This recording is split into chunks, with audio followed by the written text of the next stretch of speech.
Senhor Jesus de Nazaré. A paz de Deus para todos vocês. Mais uma vez aqui estamos na sala da minha casa para ministrar mais uma vez uma palavra.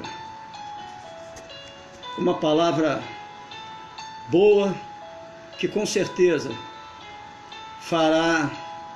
dar frutos no seu coração. E a partir desta palavra eu quero acreditar que você poderá vir a entender de que forma você buscar o melhor de Deus, sem a necessidade de você estar sempre fazendo as mesmas petições. E até mesmo ao entrar por dentro da casa de Deus, por dentro da igreja, em vez de você cultuar a Deus com o teu louvor, com a tua adoração, buscando para si tudo aquilo que está sendo feito, os louvores, a palavra ministrada, e você mesmo estando dentro da casa de Deus, você está sempre preocupado com as tuas necessidades. E volto a dizer, em vez de você cultuar a Deus com o seu culto racional, você passar praticamente 2 horas dentro da casa de Deus, em vez de cultuá-lo, mas só incomodá-lo com aquilo que você precisa. Eu hoje, como eu sempre coloco, cada pregação minha tem um tema. E a pregação, o tema é recebendo o melhor de Deus. São 4 tópicos. Se você prestar bastante atenção naquilo que eu vou falar, você vai entender que verdadeiramente, a partir do momento que você começar a exercitar todas essas coisas, esses 4 tópicos, você vai ver que você vai receber o melhor de Deus. Porque os 3 últimos tópicos, as pessoas receberam. O primeiro tópico é primordial, que é a obediência a Deus. Então eu peço, em nome de Jesus, se você estiver me acompanhando, que você abra a sua Bíblia no livro de Deuteronômio, capítulo 28. Deuteronômio, capítulo 28, que vai falar a respeito das bênçãos que serão lançadas no Monte Gerizim. Mas o capítulo 28, ele me chama muita atenção para aquilo que Deus Ele quer colocar para mim, para você, para todos nós que somos a sua igreja. Porque aqui o Senhor do capítulo 1, capítulo 28, do verso 1 ao verso 14, veja bem, do verso 1 ao verso 14, é só bênção. Se eu e você, se nós como igreja, como seres humanos, criação de Deus, formos obedientes. Mas algo que também me chama muita atenção é que esse capítulo, ele tem nada mais, nada menos que 68 versículos. Veja bem, 68 versículos. Bênçãos pela obediência são apenas 14 versículos. Agora, os castigos pela desobediência são 54 versículos. Veja bem, bênçãos pela obediência são 14 versículos. Castigos pela desobediência são 54 versículos. É 4 vezes mais castigos pela desobediência do que propriamente 14 versículos pela obediência. Olha só, aí a palavra de Deus, ela vai dizer o quê? Do que se queixa o homem, senão dos seus próprios erros. Eu não vou ler todo o versículo, mas eu vou ler apenas os 14 primeiros. A obediência. E diz assim: e será que, se ouvires a voz do Senhor teu Deus, tendo cuidado de guardar todos os seus mandamentos que te ordeno hoje, o Senhor teu Deus te exaltará sobre todas as nações da terra. E todas essas bênçãos virão sobre ti e te alcançarão, quando ouvires a voz do Senhor teu Deus. Aí começa. Aqui o primeiro, o Senhor está chamando a atenção, a minha e a tua atenção, a nossa atenção, para o que poderíamos vir a receber por obedecer a sua ordem. Aí o Senhor diz assim: benditos seremos, melhor dizendo, na nossa cidade, e benditos seremos no campo. Bendito será será o fruto do nosso ventre, e o fruto da nossa carne, e o fruto dos nossos animais, e a criação das nossas vacas, e os rebanhos das nossas ovelhas. Bendito será o nosso cesto e a nossa amassadeira. Bendito será nós seremos quando nós entrarmos, e bendito seremos quando nós sairmos. Bendito o Senhor entregará perdão, o Senhor entregará os nossos inimigos que se levantarem contra nós, feridos diante de nós, e por um caminho sairão contra nós, mas por 7 caminhos fugirão diante de nós. O Senhor mandará que a bênção esteja comigo e contigo nos nossos celeiros e em tudo que pusermos as nossas mãos. E Ele nos abençoará na terra que o Senhor assim nos der. O nosso Deus assim nos der. O Senhor nos confirma para si por povo santo, como Ele tem sempre jurado desde a criação do homem. Quando nós viermos a guardar os mandamentos do Senhor, o nosso Deus, e andarmos nos seus caminhos. E todos os povos da terra verão que nós somos chamados pelo nome do Senhor, e todos eles terão temor de nós. E o Senhor nos dará abundância de bens no fruto do nosso ventre, e no fruto do nosso terra, e sobre a terra que o Senhor jurou a nossos pais assim nos dar. O Senhor nos abrirá o seu bom tesouro, o céu, para dar chuva tempo e para abençoar toda a obra das nossas mãos.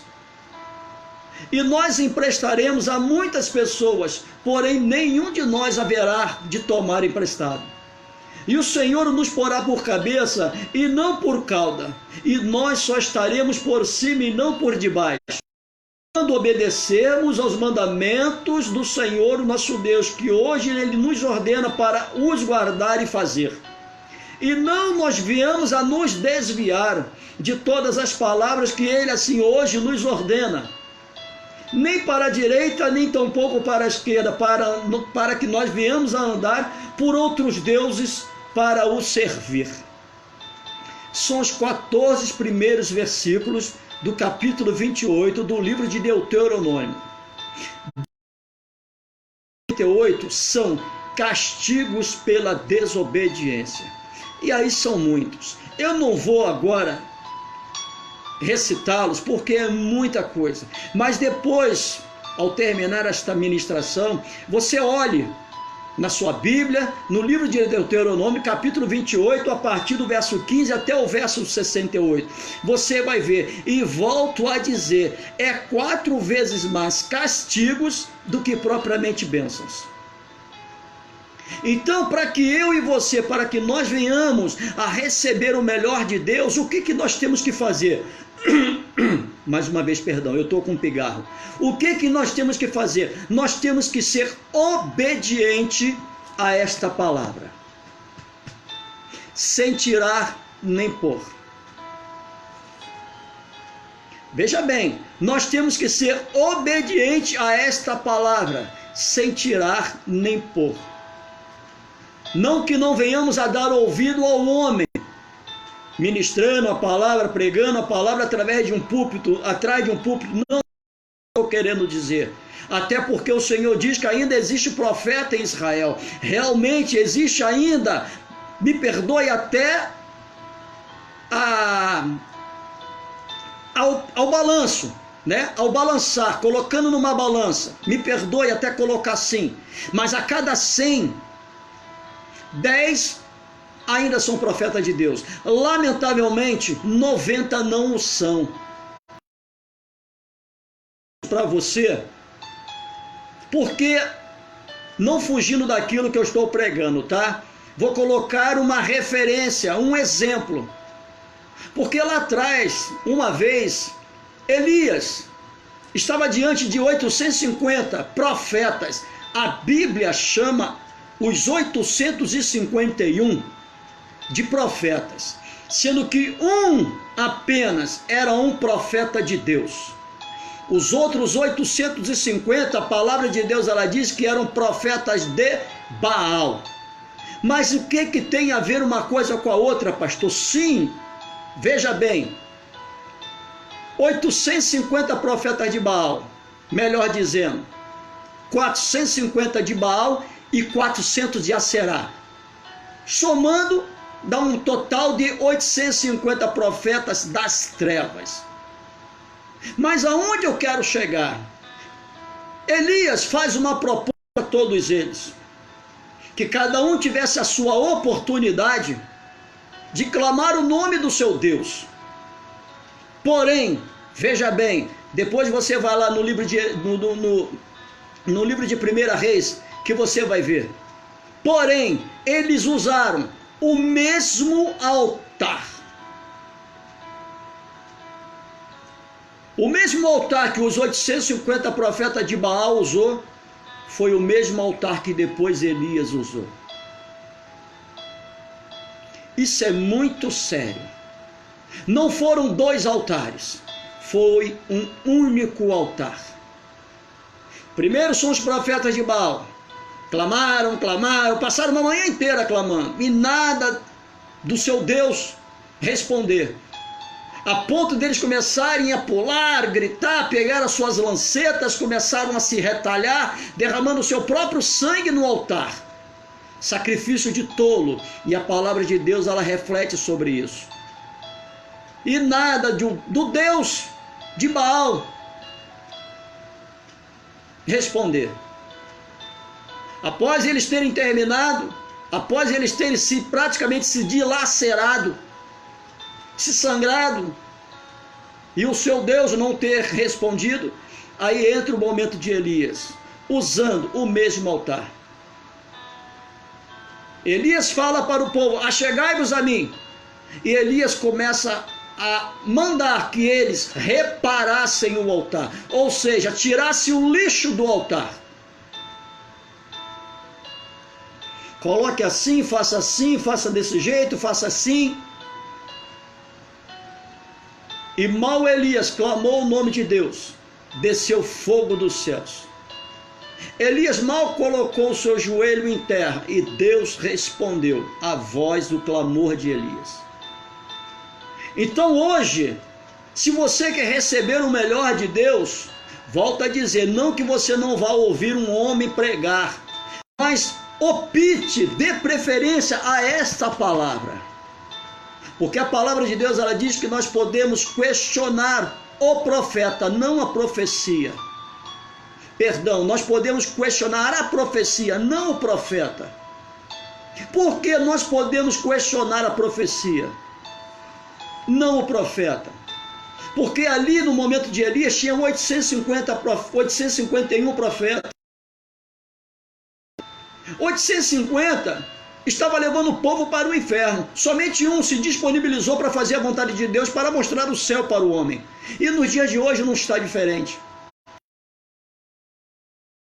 A maioria dos que estão no púlpito não está mostrando o céu para ninguém. Não está pregando a cruz. Não está falando do inferno. Não está revelando o Espírito Santo. Não está pregando a igreja de Atos. Não está dando continuidade no Evangelho do Senhor Jesus Cristo, que em seguida os apóstolos assim também o deram. A igreja de Atos ela já não é mais vista no nosso meio hoje.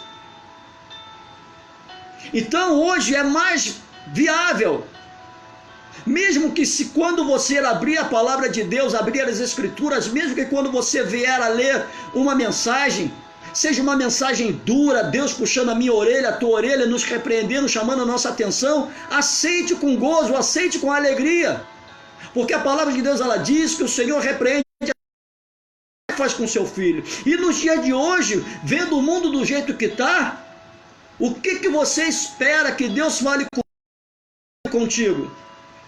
Você quer continuar a ouvir a respeito de vitória? Você quer continuar a ouvir a respeito de bênção, de conquista? Você quer continuar a fazer campanha? Meu Deus, não faça isso não, porque já não é mais tempo disso.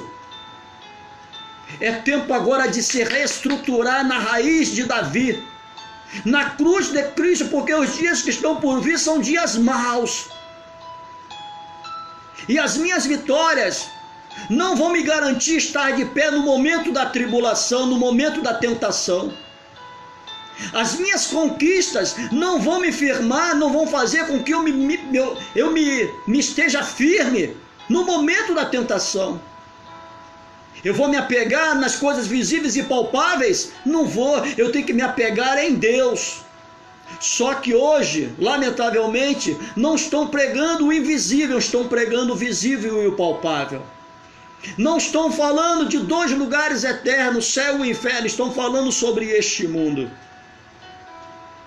Então, quando eu estou lendo esta palavra, meditando nesta palavra, usando esta palavra, dando preferência a esta palavra, eu alcanço o melhor de Deus.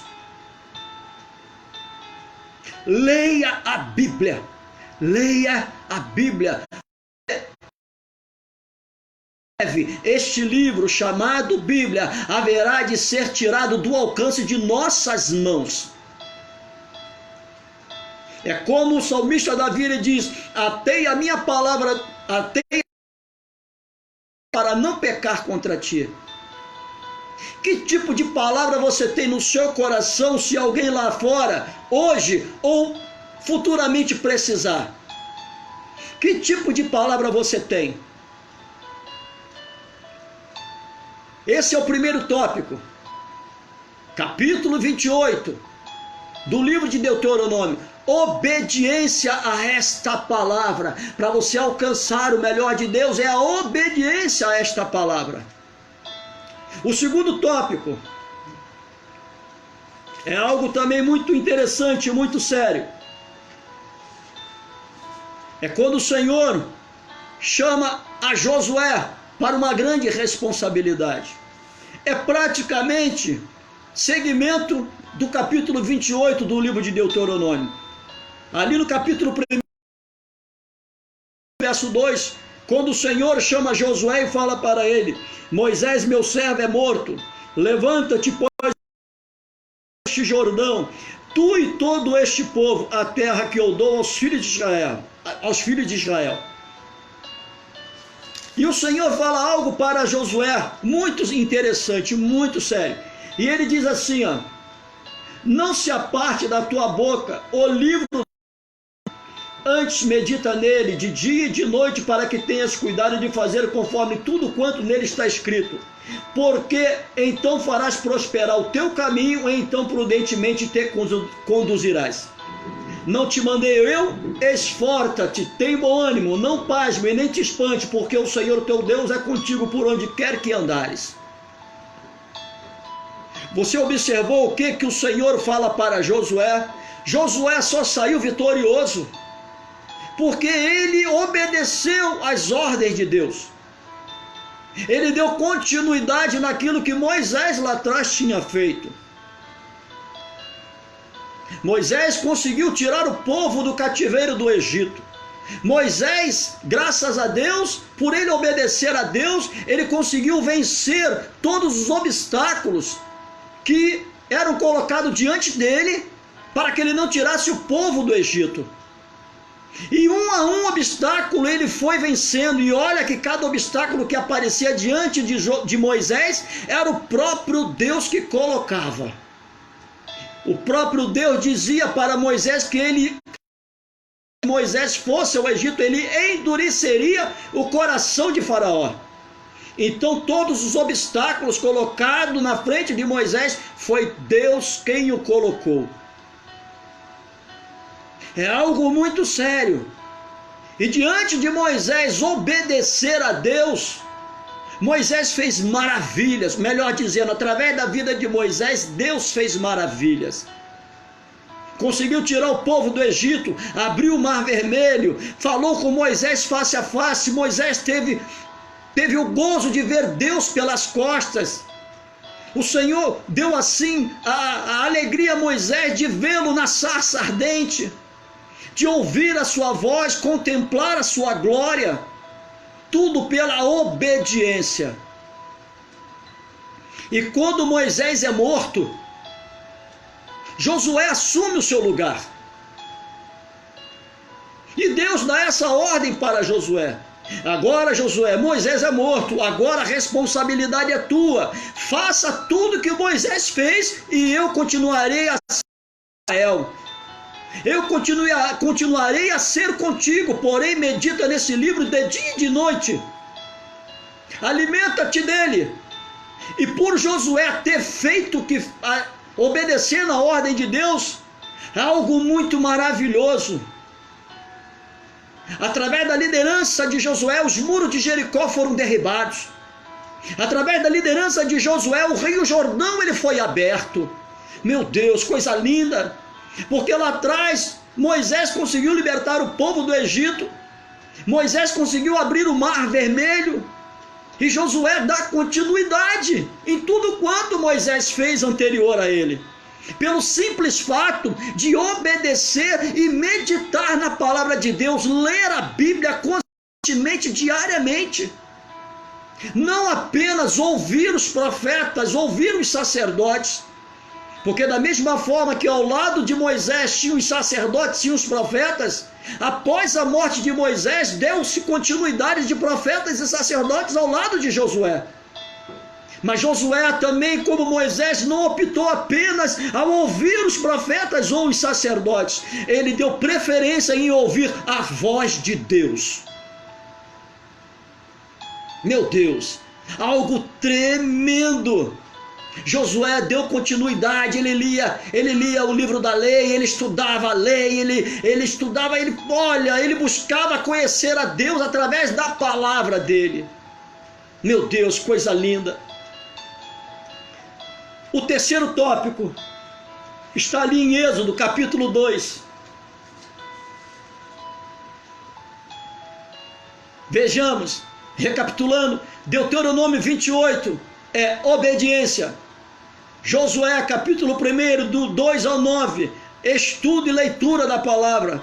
Êxodo, capítulo 2, do 1 ao 10, é confiança em Deus. Aqui retrata o momento do nascimento de Moisés. Chega aos ouvidos de Faraó que Deus haveria de fazer nascer um menino, uma criança, menino, que quando adulto se tornaria um grande líder e libertaria o povo cativo da maldade de Faraó. Faraó manteve durante décadas o povo de Deus cativo no Egito, fazendo trabalhos forçados, à míngua. E no transcorrer de tanto tempo, muitos morreram de fome, morreram de açoite, morreram de doenças e tantas coisas. Mas o clamor daquele povo fez chegar ao coração de Deus. E Deus, por amar o povo, levantou um grande líder. Mas para que esse líder ele fosse levantado, havia essa necessidade de nascer primeiro, concordam? E chega aos ouvidos de Faraó, o próprio diabo, com o passar dos anos, ele vem sempre tentando destruir os propósitos de Deus, mas graças a Deus, nunca teve êxito. O diabo ele sempre foi um perdedor, já desde lá de trás, e ele sopra, fez com que Faraó soubesse que Deus haveria de levantar um grande líder. E ele decreta uma lei, que toda criança, menino que viesse a nascer daquele momento para frente, as parteiras deveriam matar. Só que as parteiras, sendo hebreias, elas temeram, porque elas temiam o Deus de Israel. E elas assim não acometeram a ordem de Faraó.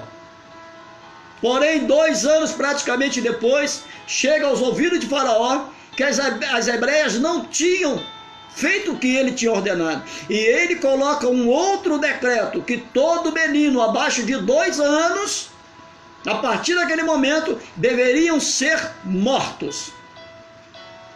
Aí não tinha mais para onde Joquebede, mãe de Moisés, esconder Moisés. Ela faz algo, ela tem um gesto lindo e maravilhoso. E diante da atitude da mulher, Deus abençoou grandemente, não somente a ela, mas também a Moisés. Não tendo mais para onde correr, não tendo mais como esconder Moisés, o que Joquebede faz? Ela coloca Moisés dentro de um cesto, betumado com junco, e coloca na beira do rio. Mas o engraçado, o mais bonito, o mais lindo de tudo isso, é que ela, após essa atitude, ela colocando Moisés dentro de um cesto, à beira de um rio, ela se agacha, coloca o cesto, se levanta, vira as costas e vai embora. O que eu entendo com isso? Ela confiou seu filho a Deus. Porque ela sabia que aquele filho tinha sido dado a ela por Deus. Ela sabia que grandes coisas através daquele menino Deus haveria de fazer. E Deus a honrou. Meu Deus. Simples fato de uma mulher confiar em Deus, justamente o homem que decreta a morte de Moisés, a sua filha, alguns metros para baixo do rio, encontra este menino, melhor dizendo, encontra Moisés dentro de um cesto. Desculpe a palavra certa não é essa, mas ela, a princípio, de imediato, ela se apaixona pelaquela criança, ela passa a amar. Deus coloca, faz com que os seus olhos enxerguem aquele cesto, aquela criança ali dentro, e coloca no coração daquela jovem princesa um amor por aquela criança. E aquela jovem princesa toma aquele menino nos seus braços, só que havia necessidade daquele menino ser desmamado. E quem estava próximo dessa situação? Miriam, irmã de Moisés. Ela vendo aquela situação, ela se achega ao lado da princesa. E a princesa começa a conversar com ela, puxa uma conversa com a princesa e ambas ali começam a conversar. E a princesa pergunta a ela se ela conhecia alguma ama de leite. E Miriam diz, sim, conheço. E chama Joquebede, a própria mãe de Moisés, para desmamar o seu próprio filho. Após esse período de desmamar, Joquebede devolve o menino à princesa. Veja bem, que decreta a morte de Moisés, sem saber de nada, a partir do momento que a princesa leva Moisés, ainda menino, para dentro do palácio, o homem que decreta a morte de Moisés o cria como neto e faz de Moisés um príncipe, o segundo na hierarquia do governo do Egito, porque Faraó tinha um filho biológico e Moisés seria um filho adotivo, melhor dizendo, o neto, adotivo. Então Moisés, ele se coloca como segundo na hierarquia de governo do Egito. Se Faraó morresse, o filho biológico assumiria. Caso o filho biológico viesse a morrer, quem assumiria o governo do Egito seria Moisés. Veja bem, um homem decreta a morte de uma criança. A filha desse homem encontra essa criança no rio, leva para dentro de um palácio, e esse homem que decreta a morte dessa criança o cria como neto, fazendo dele um grande príncipe. E Moisés, ele é criado no meio da aristocracia, com toda essa do Egito. Moisés tinha tudo do bom e do melhor. As melhores roupas, a melhor comida, os melhores aposentos. Moisés tinha tudo do bom e do melhor. Olha como Deus faz pelo simples fato de eu e você confiarmos nele. Vamos recapitular. Para receber o melhor de Deus, temos que obedecê-lo. Para recebermos o melhor de Deus, vamos lá, Deuteronômio 28, obediência, temos que obedecê-lo. Para recebermos o melhor de Deus, Josué, capítulo 1, de 2 a 9, estudar a palavra, ler a palavra. O terceiro tópico, ainda falta o quarto. Para recebermos o melhor de Deus, temos que confiar em Deus. Mas confiar mesmo, como Joquebede confiou. Ela sabia que o seu filho corria um sério risco de vida, mas ela sabia em que braços, em que favor ela tinha depositado o seu filho ainda bebê. Ela confiou em Deus, ela confiava em Deus. E aos 40 anos de idade, Deus chama Moisés para uma grande obra. Prepara Moisés 40 anos, e com 80 anos, Deus faz de Moisés um dos maiores líderes que a nossa história já conheceu. Aí Deus faz coisas grandes através da vida de Moisés. Como eu falei ainda há pouco aqui, permite que Moisés o veja pelas costas. Permite que Moisés abra o Mar Vermelho. Permite que Moisés lidere um povo muito numeroso. Permite que Moisés vença Faraó. Meu Deus. Deus honrou aquela mulher e fez do seu filho, pelo simples fato dela confiar em filho, um grande líder que a história mundial conheceu. Vamos para o quarto tópico. Está no livro de 1 Samuel, capítulo 1, do verso 9 ao verso 28. Todos nós conhecemos, que é sobre Ana, Eli, Eucana e Penina. Nós conhecemos a história desta mulher, uma mulher estéril, um sacerdote chamado Eli, seu marido de Ana, chamado Eucana. Porém, ele não tinha apenas Ana como mulher, ele tinha uma outra mulher chamada Penina. Porém, Penina era uma geradora de filhos, tinha o seu útero fértil, enquanto Ana tinha o seu útero infértil, não gerava filhos. E Penina, sabendo disso e vendo que ela já tinha filhos, que daria continuidade na descendência de Eucana, ela humilhava muito aquela mulher. Mas a história nos relata que Eucana amava muito mais a Ana do que a Penina, mesmo Ana não tendo lhe dado filhos. Mas Deus colocou no coração de Eucana um amor diferenciado por Ana. O amor de Eucana por Penina, acredito, era um amor físico, mas o amor de Eucana por Ana era um amor do coração.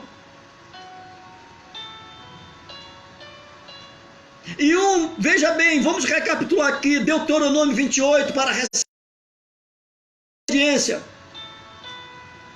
Segundo tópico, Josué capítulo 1, do 2 a 9, estudar a palavra, ler a palavra. O terceiro tópico está em Êxodo capítulo 2, versículo de 1 a 10, confiança em Deus. E o quarto tópico está em 1 Samuel capítulo 1, do verso 9 ao verso 28. Eu dei o nome desse tópico como cumprimento do seu voto. Muitas das vezes, melhor dizendo, na maioria das vezes, nós fazemos votos com Deus. Senhor, se eu receber, eu vou fazer isso. Senhor, se o Senhor me der, eu vou fazer aquilo. E a cada 100%, 99%, nós não cumprimos o voto que nós fazemos com Deus. Mas Ana, ela cumpriu o seu voto com Deus, porque na verdade, Ana não queria um filho. Ana queria apenas sair do estado de humilhação que ela passava constantemente por Penina. Mesmo que Deus desse um filho a ela e depois perdesse, mas ela queria sair da situação de humilhada, de envergonhada que aquela mulher Penina fazia ela passar diariamente. A ponto de Ana para Deus, preste atenção. Ela, pois, amargurada na alma, orou ao Senhor e chorou abundantemente e votou um voto. Veja bem, ela votou um voto. Está em 1 Samuel capítulo 1, no verso 11. e diz, e votou um voto dizendo, Senhor dos exércitos, se benignamente atentares para a aflição da tua serva, e de mim te lembrares, e da tua serva te não esqueceres, mas a tua serva deres um filho varão, vírgula. Até essa vírgula, ela pede um filho a Deus. Por isso que eu estou falando que ela não queria, na verdade, nem ter um filho, ela queria apenas sair da situação de humilhada que ela se encontrava. Porque a partir do momento que ela pede um filho, ela já não quer mais este filho. E ela fala assim, mas a tua serva deres um filho varão, ao Senhor o darei por todos os dias da sua vida, e sobre a sua cabeça não passará navalha. Ao mesmo tempo que ela pede uma bênção a Deus, ela já não quer mais esta bênção, ela quer restituir, ela quer retribuir a Deus aquilo que ela ainda nem tinha recebido. E Deus assim faz com que naquela mesma noite, Deus ouviu a oração dela. E naquela mesma noite, Eucana mais uma vez conheceu a sua mulher. Se deitou com Ana e fizeram um amor. E ela engravidou de Samuel. Coisa linda. E naquele momento, naquele período, tinha uma festa anual que a família em si ela ia para adorar e louvar a Deus. Só que Ana, nesse mesmo ano, não pôde ir porque ela estava desmamando Samuel. E Eucana fala para ela, olha, eu vou, mas assim que desmamar o menino, você vai. Foi desmamada, ela vai até esta cidade e entrega Samuel aos cuidados do sacerdote chamado Eli. E o engraçado, que quando ela chega até Eli, o sacerdote, no verso 26 do capítulo 1, como se Deus não soubesse quem ela era. Quem era ela? Mas ela traz à memória de Deus aquilo que ela falou lá atrás. Humilhada, envergonhada por Penina, ela clama a Deus pedindo algo e fazendo ao mesmo tempo um voto. E ela diz assim para Deus no verso 26 do capítulo 1 de 1 Samuel. E disse ela, ah, meu Senhor, viva a tua alma, meu Senhor. Eu sou aquela mulher que aqui esteve contigo para orar ao Senhor. Por este menino orava eu, e o Senhor me concedeu a minha petição que ele tinha pedido. Pelo que também ao Senhor eu o entreguei por todos os dias que viver, pois ao Senhor foi pedido, e ali ela adorou ao Senhor. Ou seja, ela teve Samuel, Deus cumpriu com a parte dele, ela procurou cumprir com a parte dela. Veja bem, por ela ter cumprido com a parte dela, por ela ter cumprido o seu voto, Deus abençoou Ana abundantemente. Vamos primeiro falar das bênçãos que Deus deu para ela. Após o nascimento de de Samuel, e após ela entregar Samuel ao Senhor, aos cuidados de Eli, fora Samuel, Deus deu ainda mais 6 filhos a Ana. E dentro desses 6, com mais um Samuel 7, 2 meninas, sendo que lamentavelmente uma veio a falecer, com Ana ainda vida. Veja bem, Ana era estéril, sofria humilhações diárias, era envergonhada por uma mulher. Mas ela faz uma petição a Deus, e dentro desta petição ela faz um voto. Após Deus tê-la abençoado, ela cumpre o seu voto. E Deus a abençoa 7 vezes mais. Dá a ela, fora Samuel, mais 6 filhos. 4 meninos e 2 meninas. Agora vamos ver o que Deus faz com Samuel. Faz de Samuel o último juiz de Israel. faz de Samuel um grande sacerdote e profeta. E permite que Samuel unja os 2 primeiros reis de Israel. Primeiro Saul, depois Davi. É algo tremendo. Pelo simples fato de Ana ter cumprido o seu voto. Agora, recapitulando, para nós recebermos o melhor de Deus, temos que fazer 4 coisas. Nós temos que obedecê-lo, obedecer a sua palavra. Nós temos que ler diariamente, continuamente, estudar constantemente a palavra de Deus. Nós temos que confiar em Deus e nós temos que cumprir os votos que fazemos a Deus. Volto a dizer, a obediência, Deuteronômio 28, são apenas 14 bênçãos. Porém, são 54 castigos por desobediência. Josué ele só teve êxito, porque ele deu continuidade naquilo que Moisés fez. Joquebede só foi exaltada por Deus, Deus só abençoou Joquebede porque Joquebede confiou em Deus.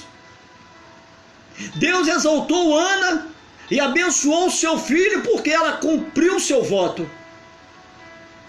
Não existe a necessidade de nós estarmos a todos os momentos pedindo.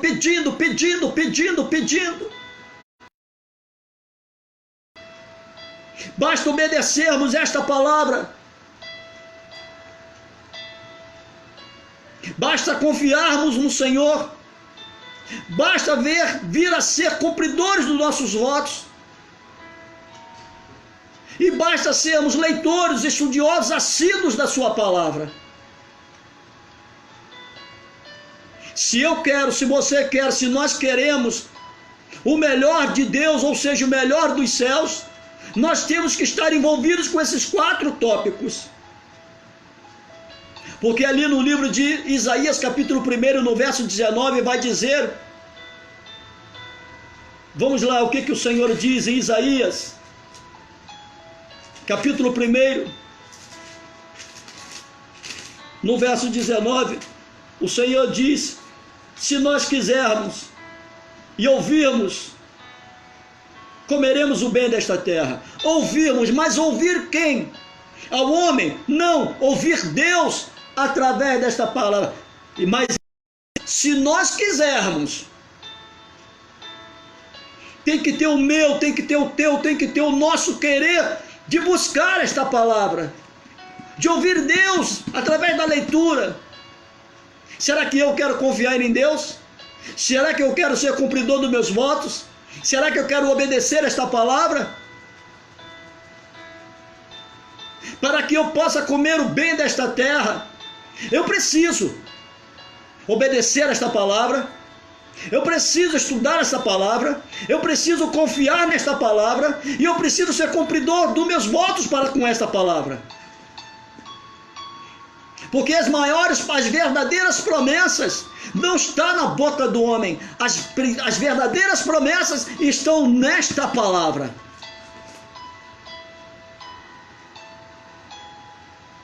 É esta palavra que vai mudar a minha vida, é esta palavra que vai mudar a minha história, não é o homem.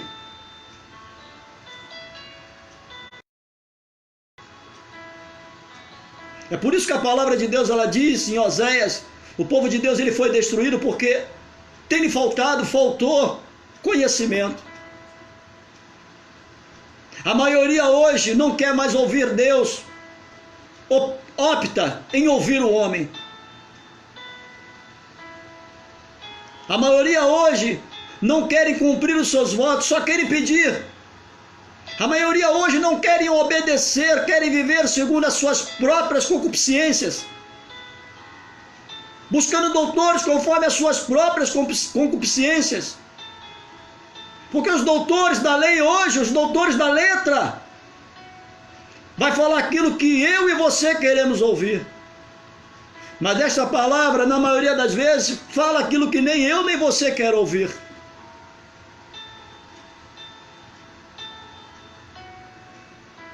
Mas eu deixo essa palavra para mim, para você, porque o Senhor também está falando comigo.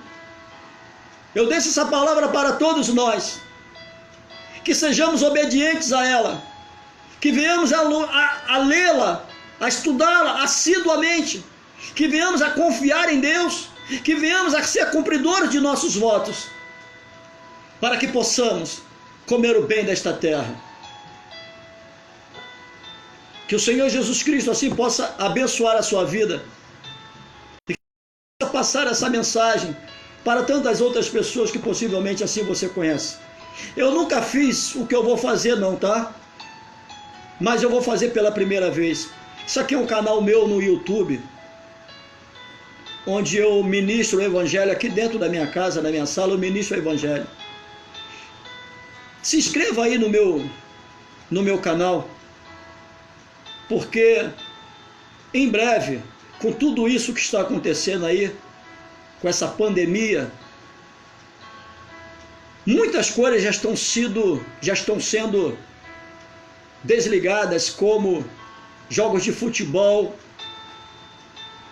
está sendo em estádios sem torcedores, alguns campeonatos nacionais e até mesmo internacionais, eu estava vendo na minha televisão, que estão sendo cancelados, estão sendo paralisados, shows mundanos também foram cancelados. No Equador, como em alguns lugares da Europa, as igrejas já estão fechadas, estão tendo cultos online, só a graça. Mas isso tudo é para que esta palavra ela venha a ser cumprida. Isso é bíblico, isso tudo que está acontecendo hoje, está tudo no livro de Apocalipse. Só que hoje as pessoas não estão preparadas para receber o que está acontecendo, porque os líderes não prepararam a sua igreja, não falaram do que está acontecendo hoje, não pregaram o Apocalipse. E o que mais me entristece, eu comentei com a minha esposa ontem, e mesmo diante de todo esse caos que está acontecendo, lamentavelmente os líderes vão continuar falando de vitória, vitória, vitória, conquista, bênção, e vão continuar fazendo campanha, mesmo diante de todo esse caos. Vão continuar fazendo campanhas, vão continuar falando sobre vitórias, diante do caos que a humanidade está vivendo. Me perdoe a palavra, esses falsos profetas. Porque o homem que é de Deus mesmo vai preparar a tua pessoa. O líder cristão, que é líder cristão mesmo, ele vai preparar a sua igreja para os dias maus que já começaram a acontecer. Então você se inscreva no meu canal, toque o sininho aí. Eu sou o pastor Augusto Menezes, aqui da cidade do Rio de Janeiro, e tem outras tantas boas palavras para vocês ouvirem. Amém? Nas vossas orações, não se esqueçam de orar por mim e pela minha esposa, missionária Nery. Que Deus possa abençoar as vossas vidas. Deus assim vos abençoe.